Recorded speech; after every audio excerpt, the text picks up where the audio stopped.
എല്ലാവർക്കും എൻ്റെ വീഡിയോയിലേക്ക് സ്വാഗതം. എനിക്കിവിടെ സുഖമാണ്, നിങ്ങൾക്ക് എല്ലാവർക്കും സുഖമാണെന്ന് കരുതുന്നു. ഞാൻ ഇന്നിവിടെ ഉണ്ടാക്കിയിരിക്കുന്നത് ഒരു കേരള ഫിഷ് കറിയാണ്. ഇത് വളരെ എളുപ്പത്തിൽ ഉണ്ടാക്കാൻ പറ്റുന്ന ഒരു കറിയാണ്. ഇത് വങ്കട മീൻ കൊണ്ട് ഉണ്ടാക്കിയിരിക്കുന്നതാണ്. ഇതെല്ലാവരും ഉണ്ടാക്കി നോക്കി ടേസ്റ്റ് ചെയ്ത് അതിൻ്റെ ഫീഡ്ബാക്ക് എല്ലാവരും അറിയിക്കണം. ലൈക്ക് ചെയ്യണം, ഷെയർ ചെയ്യണം, കമൻറ്റ് ചെയ്യണം, സബ്സ്ക്രൈബ് ചെയ്യണം. എല്ലാവർക്കും എൻ്റെ നന്ദി.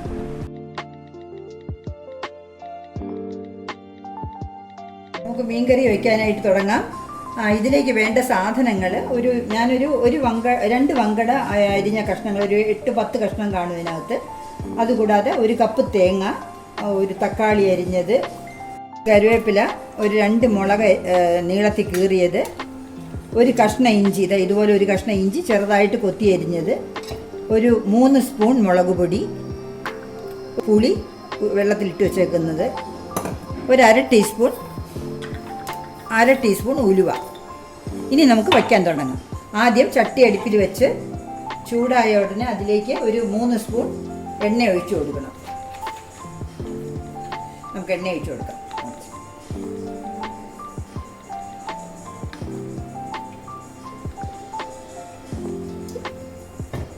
ഈ എണ്ണ ഒന്ന് ചൂടാവട്ടെ.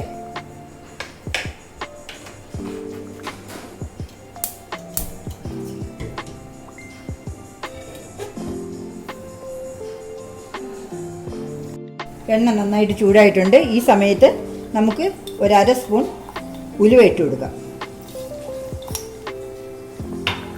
ഉലുവ ഒന്ന് പൊട്ടി വരുമ്പോൾ നമുക്ക് തക്കാളി ഇടാം.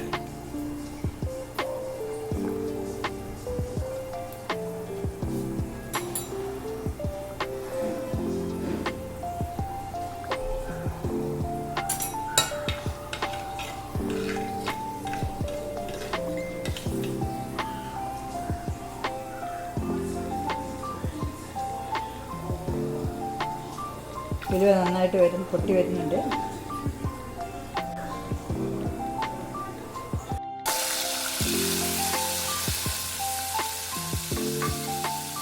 അതിലേക്ക് കീറി വെച്ചിരിക്കുന്ന പച്ചമുളക് ഇടാം. കൊത്തി അരിഞ്ഞ് വെച്ചിരിക്കുന്ന ഇഞ്ചി ഇട്ട് കൊടുക്കാം. ഇനി നന്നായിട്ട് വഴറ്റാം.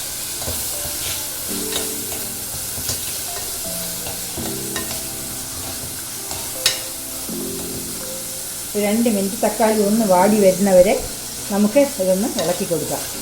ഇപ്പോൾ തന്നെ നല്ല മണം വരുന്നുണ്ട്. ഇഞ്ചിയുടെയും പച്ചമുളകും തക്കാളിയൊക്കെ ഇട്ടതിൻ്റെ നല്ല മണം വരുന്നുണ്ട്. ഈ സമയത്ത് കരിവേപ്പില ഇട്ട് കൊടുക്കാം.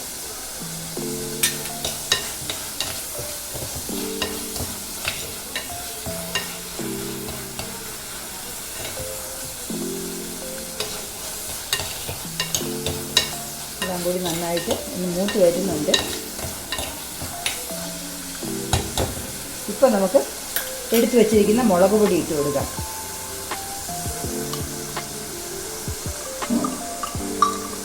മൂന്ന് സ്പൂൺ മുളക് പൊടിയിൽ 1 സ്പൂൺ കശ്മീരി മുളക് പൊടിയും 2 സ്പൂൺ അല്ലാതെ വെറുതെ പൊടിച്ച് വെച്ചേക്കുന്ന മുളക് പൊടിയാണ് ഇട്ട് കൊടുത്തിരിക്കുന്നത്. 1 സ്പൂൺ കശ്മീരി മുളക് പൊടി, 2 സ്പൂൺ നല്ല മുളക് പൊടി. പിന്നെ ഓരോരുത്തരുടെ വീട്ടിൽ വയ്ക്കുന്ന മീൻകറിയുടെ അളവും ഒക്കെ വ്യത്യാസമായിരിക്കുമല്ലോ. ആളുകൾ കൂടുതലുള്ള വീടുകളിൽ കൂടുതൽ വെക്കേണ്ടി വരും. അപ്പോൾ അങ്ങനെയാണെങ്കിൽ നമ്മൾ അതനുസരിച്ച് കുറച്ചൊക്കെ അങ്ങോട്ടും ഇങ്ങോട്ടും മാറ്റങ്ങൾ വരുത്തണം. മുളക് പൊടിയൊക്കെ കുറച്ച് കൂടുതലിടണമെങ്കിൽ കൂടുതലിട്ട് കൊടുക്കാം. അല്ല അവരവരുടെ എരിവിൻ്റെയും ഒക്കെ ഇഷ്ടം പോലെ ഇട്ട് കൊടുക്കാനുണ്ട്. ഒരു 1/4 ടീസ്പൂൺ മഞ്ഞൾപ്പൊടിയും കൂടി ഇട്ട് കൊടുക്കാം.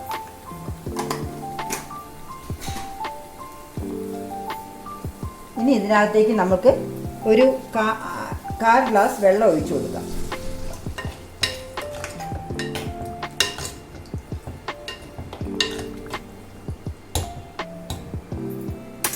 ഇനി ഇത് നന്നായിട്ടൊന്ന് തിളച്ച് വരുന്നവരെ നമുക്ക് ഈ അടപ്പ് കൊണ്ട് അടച്ചു വയ്ക്കാം. അടപ്പ് എടുത്ത് നോക്കാം. നമുക്ക് ഏകദേശം നന്നായിട്ട് തിളച്ച് വരുന്നുണ്ട്. ഈ സമയത്ത് നമുക്ക് ആ പുളി പിഴിഞ്ഞ് ആവശ്യത്തിനുള്ള പുളി അതിലേക്ക് ഒഴിച്ചു കൊടുക്കാം.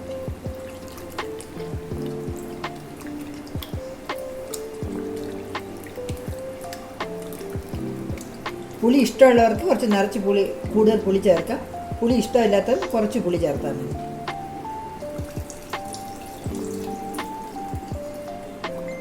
എനിക്ക് പുളി ഇഷ്ടമായതുകൊണ്ട് ഞാൻ കുറച്ച് കൂടുതൽ ചേർക്കുകയാണ്.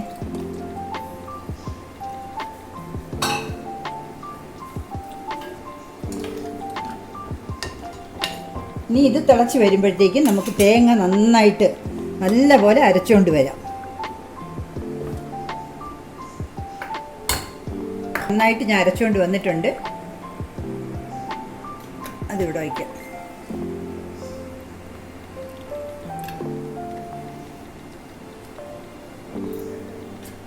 കറി നന്നായിട്ട് തിളച്ച് തക്കാളിയൊക്കെ നന്നായിട്ട് വെന്തിട്ടുണ്ട്.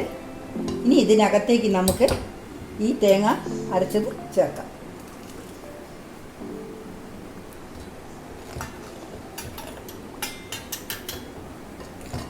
ഇനി ഒന്ന് ഇളക്കി കൊടുക്കണം. നന്നായിട്ടൊന്ന് തിളച്ച് തുടങ്ങുമ്പോൾ നമുക്ക് കഷ്ണങ്ങൾ ചേർക്കാം.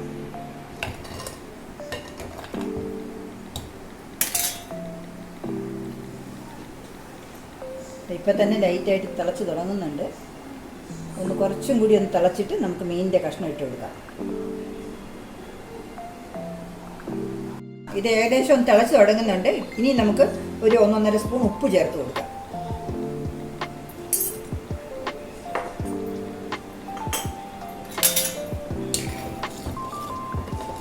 ഇളക്കി കൊടുക്കാം.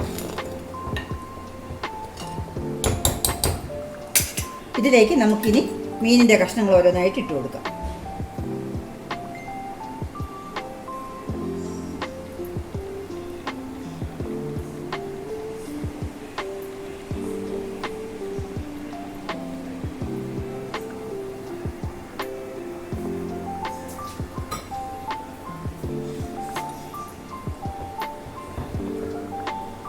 ഇനി ഒരു 5 മിനിറ്റ് അടച്ചു വെച്ച് നമുക്ക് തിളപ്പിക്കാം. മീനിൻ്റെ കഷ്ണം ഒന്ന് വെന്ത് വരുന്നവരെ നമുക്ക് ഒന്ന് തിളപ്പിച്ച് കൊടുക്കാം.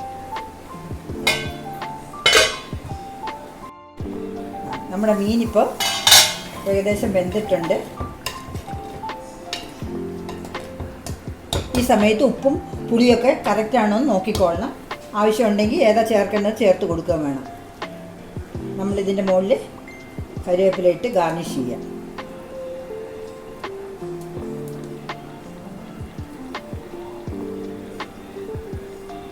മീൻകറി ഇനി ഓഫ് ചെയ്യാം. അടുത്ത് മീൻകറി റെഡിയായി.